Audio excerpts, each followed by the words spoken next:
ya kami akan tetap menampung semua aspirasi, masukan dari masyarakat, dan kami minta masukan dari semua masyarakat untuk membantu memperbaiki kinerja dari DPR untuk bisa sama-sama kita perbaiki dan dalam membangun bangsa dan negara. Sekarang kalian mengatakan bahwa kita akan mendengarkan aspirasi dari masyarakat. Kita akan melaksanakan aspirasi dari masyarakat tanpa menjelaskan aspirasi apa yang kalian maksud, aspirasi apa yang kalian dengar dari masyarakat. Sudah terlalu banyak kata-kata kosong, janji-janji kosong yang dilemparkan kepada kita semua dan tidak ditepati. Tapi kali ini kita menuntut kalian untuk punya akuntabilitas, untuk bertanggung jawab dengan kata-kata kalian bahwa kalian akan melakukan aspirasi dari masyarakat. Bagaimana anggota parlemen yang berjumlah 580 orang dibayar dari pajak masyarakat itu tidak berhasil mendengarkan aspirasi masyarakat. Sementara gerakan-gerakan di sosial media yang tidak dibayar oleh siapapun yang terjadi secara sukarela bisa mencapai pergerakan yang seperti ini. Harusnya kalian semua merasa malu dengan apa yang terjadi di situasi Indonesia saat ini. Akan kita perjelas apa tuntutan kita. Kita mau kalian bertanggung jawab dan bertingkah sesuai dengan apa yang kalian janjikan. Kali ini kalian tidak bisa lari dan tidak bisa berkilah lagi, karena aspirasinya sudah sangat jelas dari masyarakat. Pada sebelum 5 September pukul 23.59, ini adalah 12 hal yang kita tuntut dari kalian kalau memang kalian mau menunjukkan bahwa kalian masih berpihak kepada masyarakat. Pertama, sahkan rancangan undang-undang perampasan aset sekarang juga, sebelum 5 September tengah malam. Kedua, pecat anggota DPR yang terbukti menghina rakyat, Ahmad Syaroni, Deddy Sitorus, Bambang Pacul, dan yang lain-lain itu yang berjoget-joget di parlemen. Mereka yang hanya mewakili kepentingan partai politik dan tidak kredibel untuk merepresentasikan kita, apalagi membuat kebijakan-kebijakan. Kita minta KPK, pahlawan kita, untuk segera cek seluruh harta dan aset mereka. Apakah itu didapat dari uang yang benar-benar legal atau ada permainan-permainan dari harta-harta tersebut. Crazy rich itu tidak mungkin bisa sekaya itu tanpa melakukan hal-hal yang tidak dibenarkan secara hukum. 3. Bebaskan pihak-pihak yang kalian tahan karena menyampaikan aspirasinya. Jangan salahkan semua terhadap masyarakat. Kalian juga harus bisa refleksi kenapa masyarakat bisa sampai semarah itu. Karena kalian selama ini sudah benar-benar tuli dan mati empati terhadap aspirasi dari masyarakat. Saat kita mau mendatangi rumah kita sendiri yang kita bayar dan kita bangun dengan hasil keringat sendiri, kita dipertemukan dan dihajar dengan aparat-aparat dan segala peralatan yang dibeli dari hasil pajak rakyat. Bebaskan mereka semua. Mereka hanya mau melakukan aspirasi. 4. Reformasi DPR. Kalau memang kalian tidak mau DPR dibubarkan, maka reformasi habis-habisan bagaimana cara kalian bekerja. 1. Audit secara transparan. Apa isi dari anggaran 9,6 triliun per tahun di tahun ini dan tahun depan? Apa itu? Setiap sennya kita mau tahu dengan jelas. Dan setelahnya, setelah 7 hari, kita mau kalian laporkan penyerapan anggarannya setidaknya setiap bulan kepada rakyat. Kita mau tahu apakah investasi kita itu benar-benar membuktikan dan memberikan kesejahteraan, atau ini semua hanya investasi bodong untuk kepentingan-kepentingan pihak-pihak tertentu. 2. Rampingkan segala anggaran. Tidak ada tunjangan-tunjangan ini, itu, tunjangan beras, dan lain sebagainya. Dan rampingkan jumlah anggota DPR. Bersihkan DPR dari pengkhianat-pengkhianat rakyat. Pengkhianat-pengkhianat bosnya sendiri. Potong semua anggaran yang tidak urgent untuk kesejahteraan masyarakat. Rapat-rapat, kunjungan kerja ke luar negeri, patwal, dan semua itu tidak ada hubungannya dengan kesejahteraan masyarakat.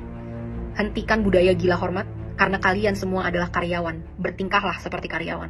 3. Tolak mantan napi korupsi sebagai anggota DPR ataupun anggota BUMN. Tidak ada lagi penghargaan terhadap pengkhianat bangsa yang merampok kekayaan rakyat. 4. Hapuskan semua perlakuan istimewa yang menciptakan kesenjangan antara rakyat dan parlemen, yang membuat parlemen mati empatinya dan tidak mampu membuat kebijakan yang berpihak kepada rakyat. Contohnya, bayar pajak tidak boleh lagi ditanggung oleh APBN, harus ditanggung oleh individu. Kita tidak mau lagi melihat ada pengawalan khusus terhadap anggota parlemen.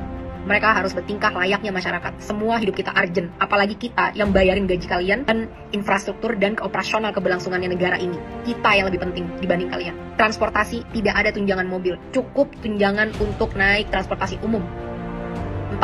Hapuskan pensiunan seumur hidup bagi para anggota-anggota DPR yang masa kerjanya hanya 1 periode. Kita tidak mau lagi membayari mereka sampai akhir hayat kalau memang mereka tidak mau mengabdi dengan tulus kepada masyarakat.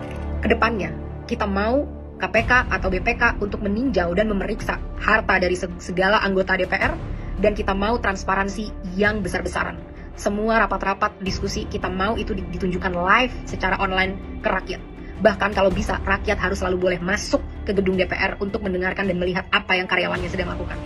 Kelima, tunjangan gaji dan tunjangan-tunjangan yang lain, total take home pay, total yang bisa kalian bawa pulang, tidak boleh melebihi 5 kali upah minimum UMR nasional dari masyarakat. Harus jelas kemana setiap anggaran-anggaran ini, dan kita mau jelas berapa yang diterima. Tidak boleh lagi ada kesimpang siuran yang berkata ada yang menerima segini, segitu, dan lain sebagainya. Harus jelas berapa yang diterima sebagai take home pay, kita harus tahu itu. Keenam, tetapkan KPI, Key Performance Indicator, yang terukur bagi anggota DPR sebagai standar kinerja. Berapa RUU yang harus kalian sahkan, berapa RUU prioritas, dan lain sebagainya, harus dengan aturan yang jelas.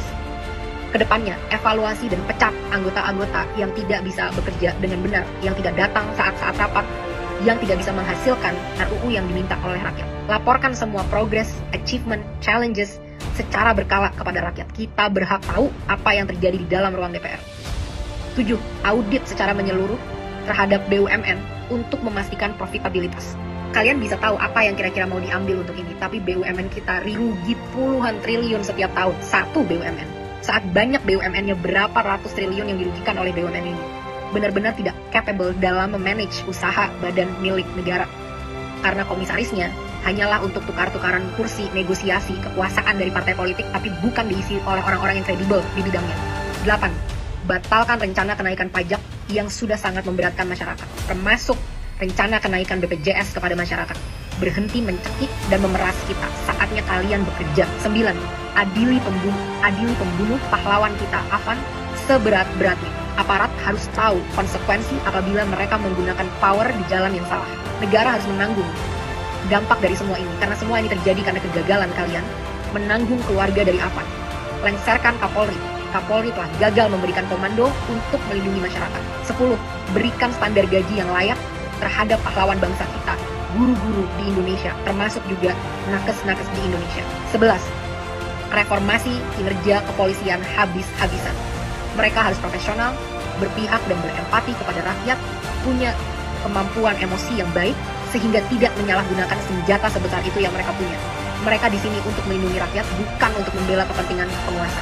Saat kasus-kasus terjadi, banyak banget yang loyo, lama, dan lain sebagainya. Tapi saat itu tentang demonstrasi, betapa canggih alat-alat yang kalian punya. Betapa banyak amunisi yang kalian punya untuk ditembakkan kepada masyarakat yang membayar gaji mereka setiap hari. Reformasi ini semua. Aspirasi sudah sangat jelas. Kalian punya 7 hari untuk bisa mewujudkan ini kalau memang kalian pantas memegang kedaulatan rakyat. Kita akan buktikan bersama-sama apakah kalian mampu dan benar-benar capable dalam melakukan ini, atau benar apa yang memang kita inginkan untuk membubarkan DPR. DPR tidak harus bubar kalau kalian benar-benar bisa bertanggung jawab dengan kekuasaan kalian dan menampung aspirasi rakyat. Jangan sampai ada lagi darah-darah dari pahlawan-pahlawan demokrasi kita yang bercerceran di jalan. Jangan sampai ada lagi intimidasi untuk orang tidak bersuara di negaranya sendiri. Hentikan segala intrik-intrik politik yang menjijikan dan busuk ini. Mulai bekerja dari sekarang. Buktikan 7 hari dari sekarang, mampukah kalian bertanggung jawab, pantaskah kalian digaji dari duit masyarakat.